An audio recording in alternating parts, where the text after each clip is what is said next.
نعاود نقولها لكم، راه حنا ماشي والدينا، راه ما غتعاودوناش باش نتوما طيحونا في لامير ويخرجوا دوك المخيات اللي ما ماشي محسوبين علينا باش يفرقعوا المحلات ويديروا. تتواصل الاحتجاجات الشبابية في المغرب، وفي خضم الغضب الشعبي صعدت حركة جيل زد من لهجتها ومطالبها موجهة رسالة مباشرة إلى الملك. فبعد أن كانت تطالب بإصلاح التعليم والصحة ومكافحة الفساد، أصبحت الآن تنادي بمحاسبة السياسيين علنا أمام الشعب، وحل الأحزاب التي يعتبرها الشباب فاسدة وفاشلة في تمثيل المواطن. في برنامج المسائية على DW عربية، ناقش الضيوف هذه التحولات غير المسبوقة وتساءلوا: هل يستجيب القصر لهذه المطالب الجريئة أم ستختار الدولة طريق المواجهة؟ باش نتوما طيحونا في لامير ويخرجوا دوك المخيات اللي ما ماشي محسوبين علينا باش يفرقعوا المحلات ويديروا الشغاب باش تردونا حنا اللي خايبين. لا ما غنتقاولفوش ليكم فيها، حنا راه جينيراسيون فريمون مثقفه، وهذوك اللي داروا الشغاب راه ما محسوبينش علينا،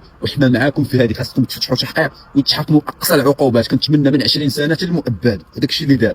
راه في هذوك المخيات راه كل واحد عنده واحد اخنو صغير، ناضت البلبله كلشي باغي يشفر كلشي باغي ينهب.